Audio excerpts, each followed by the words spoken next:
मनापासून झालेल्या घटना ही अत्यंत दुःखदायक आहे आणि त्याच्यात ज्या 250 लोक ऑन द स्पॉट गेलेत प्लस त्या हॉस्टेलमधलेही काही लोक गेलेत असं कानावर येत आहे. तर फायनल नंबर मला वाटतं आज संध्याकाळी किंवा उद्यापर्यंत पूर्ण क्लिअर होईल. अतिशय धक्कादायक घटना आहे आणि त्याच्यात माझे एक सहकारी विजय रुपानीजी गेले. विजय रुपानीजी आणि मी राज्यसभेत एकत्र काम केलं. त्यानंतर रुपानीजी राज्यसभा सोडून मुख्यमंत्री म्हणून गुजरातला गेले.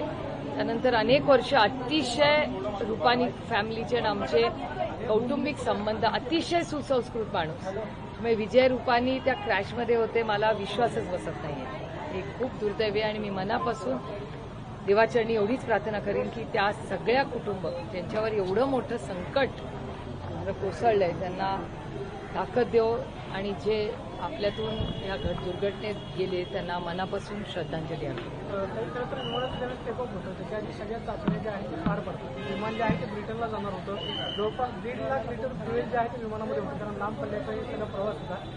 विमानाची तांत्रिक चाचणीमध्ये गडबड झाली. मला वाटतं आपण कोणीही जोपर्यंत ऑफिशियली भारत सरकारचं स्टेटमेंट येत नाही, सिव्हिल एव्हिएशन मंत्रालयाचं स्टेटमेंट येत नाही, काही तर्क काढणं योग्य होणार नाही.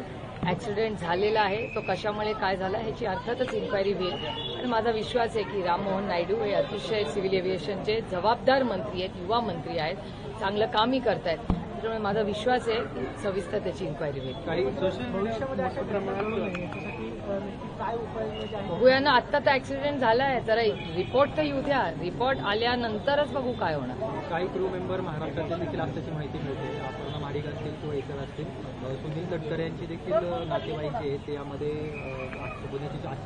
असल्याची माहिती मिळते.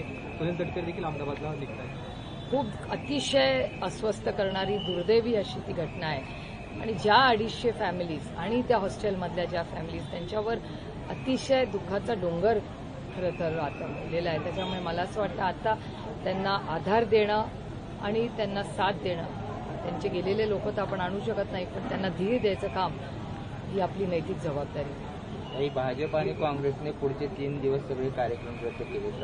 राष्ट्रवादी काँग्रेस पक्षाने ते सगळे ठरवलं. बघूया ना, आत्ताच आम्ही शॉकमध्ये आहोत. त्याच्यामुळे इट्स अनबिलिव्हेबल. आम्ही त्याच्यातूनच रिकव्हर होतोय आणि साजरं करण्यासारखं अर्थातच काही नाहीच आहे.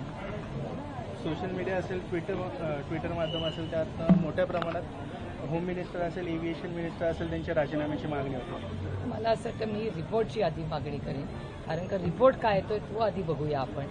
आता एअर इंडिया ही प्रायव्हेटाइज्ड कंपनी आहे त्यामुळे आता त्यांनी काय केलंय, त्यांना विकत घेऊन बरेच दिवस झालेले आहेत आणि नक्की कशामुळे हे झालं ह्याच्यासाठी मला वाटतं आपण त्या रिपोर्टची मागणी मी करते आणि मला विश्वास आहे, मला राममोहन नायडूंवर विश्वास आहे. युवा मंत्री आहेत आणि त्याच्यामध्ये ते जबाबदारी मंत्री आहेत त्याच्यामुळे त्या रिपोर्टची वाट बघूया.